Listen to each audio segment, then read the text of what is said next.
Negara Kesatuan Republik Indonesia. Kenapa kita harus mempelajari materi bab 6 ini? Bahwasanya kita sebagai bangsa Indonesia adalah sebuah bangsa, adalah sebuah negara yang besar, dan itu merupakan hal yang harus kita banggakan. Indonesia mempunyai wilayah yang luas, kekayaan alam yang berlimpah, suku bangsanya banyak, dan bahasanya juga beraneka ragam. Tetapi semuanya itu dapat dipersatukan dalam sebuah ikatan yang dinamakan NKRI. Nah, Indonesia juga punya sejarah yang membanggakan.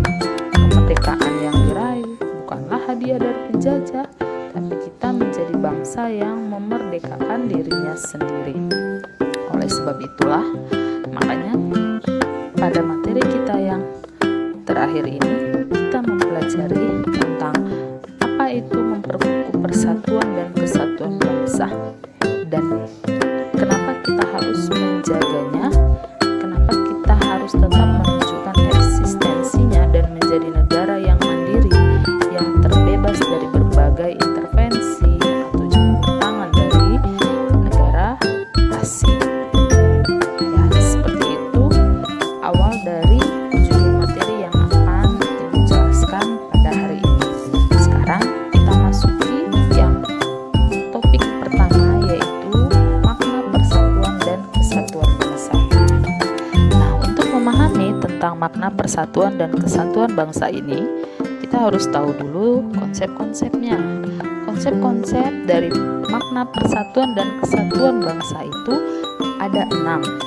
Yang pertama, 1. Persatuan. Kedua, bangsa.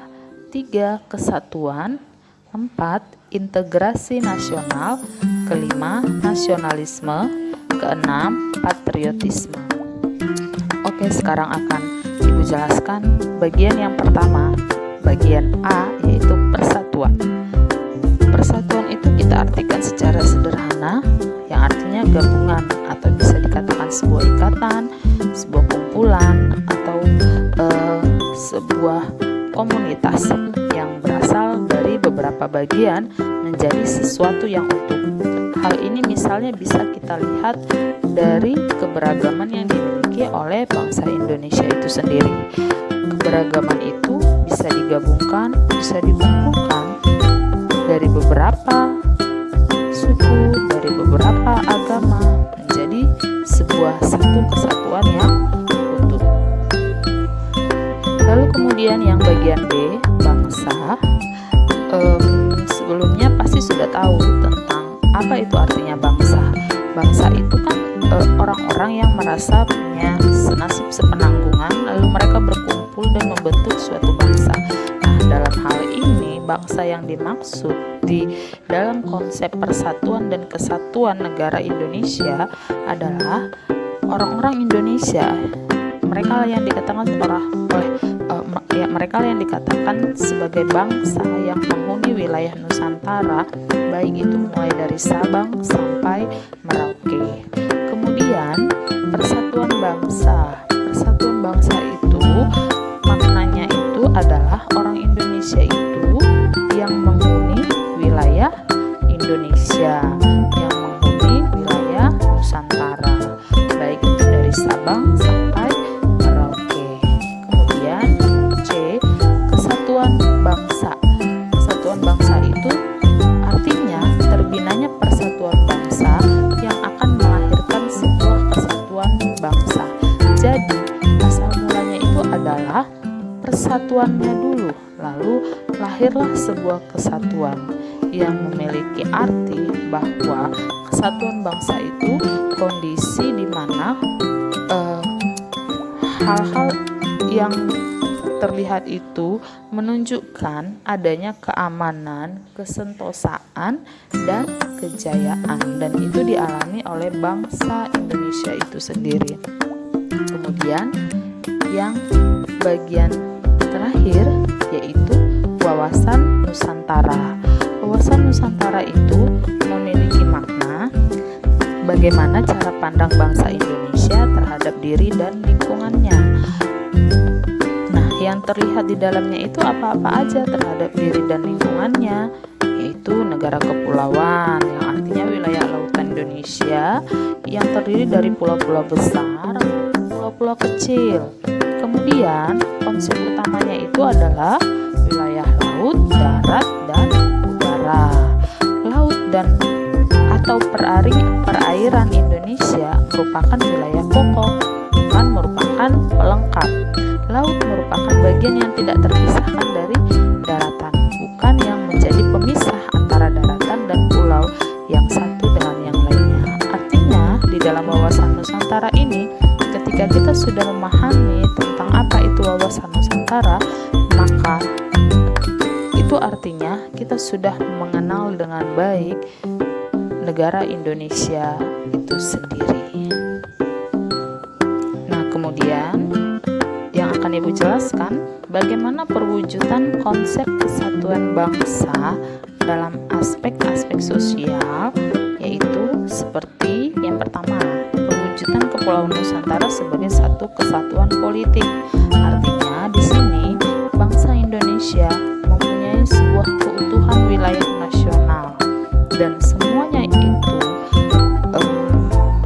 didasarkan pada Pancasila dan Undang-Undang Dasar Negara Republik Indonesia tahun 1945, dan di dalamnya itulah secara psikologis bangsa Indonesia merasa satu senasib sepenanggungan dan mempunyai tujuan dan cita-cita bangsa Indonesia. Kemudian yang kedua, perwujudan Kepulauan Nusantara sebagai satu kesatuan ekonomi.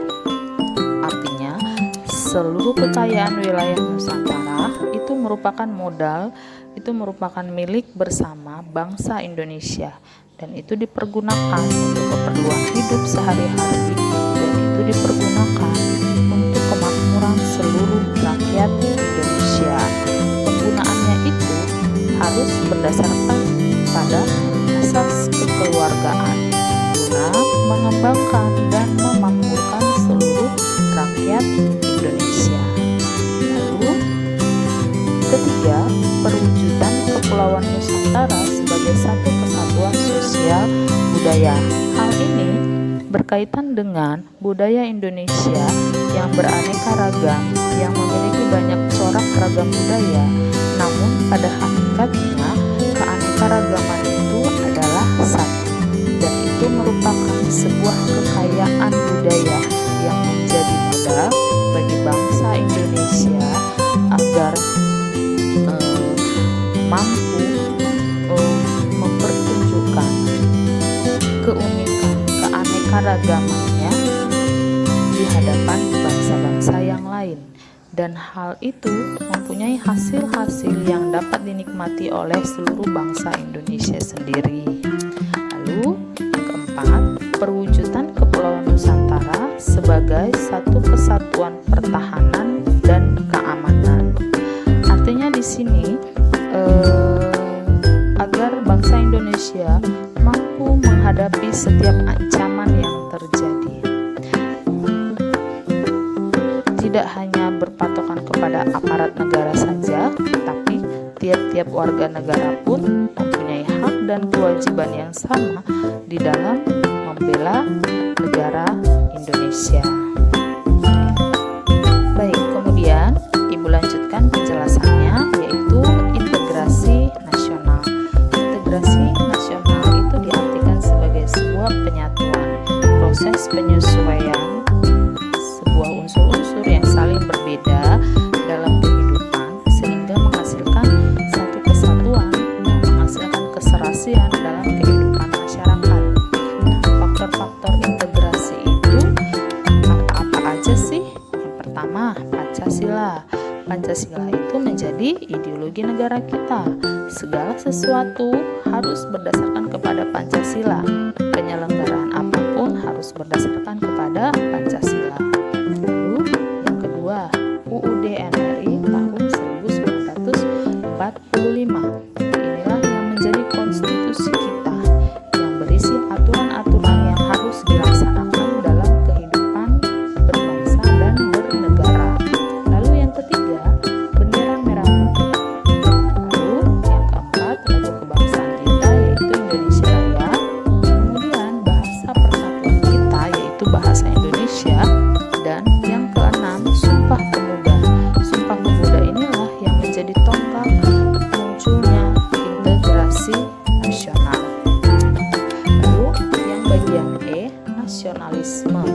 nasionalisme itu kita tahu itu merupakan sebuah paham yang menganggap di dalamnya itu ada kesetiaan tertinggi terhadap suatu negara. Nah, dalam hal ini setiap kita pribadi pun harus bisa mewujudkan sikap nasionalisme kepada negara kita. Lalu yang bagian F, patriotisme. Patriotisme ini merupakan salah satu unsur dari nasionalisme. Jadi nasionalisme dan patriotisme itu saling berhubungan. Patriotisme itu merupakan sikap mau berkorban, rela berkorban untuk segala-galanya untuk membela tanah air, untuk membela bangsa dan negara Indonesia. Nah, ciri-ciri dari patriotisme itu apa sih? Yang pertama, cinta tanah air. Lalu cinta tanah air artinya kita mencintai negara kita tanpa tidak mau terikut oleh paham-paham radikal yang ingin memberontak negara Indonesia. Lalu yang kedua, rela berkorban. Artinya kita ketika melakukan sebuah pekerjaan apapun, kita tidak meminta imbalan atau pamrih. Lalu ciri yang ketiga itu menempatkan persatuan dan kesatuan serta keselamatan bangsa dan negara di atas kepentingan pribadi dan golongan. Ya. Lalu berjiwa pembaharu. Berjiwa pembaharu itu mempunyai visi dan misi yang memandang ke depan, yang memberikan perubahan ke arah yang lebih baik lagi. Kemudian yang terakhir, tidak kenal menyerah. Tidak kenal menyerah itu maksudnya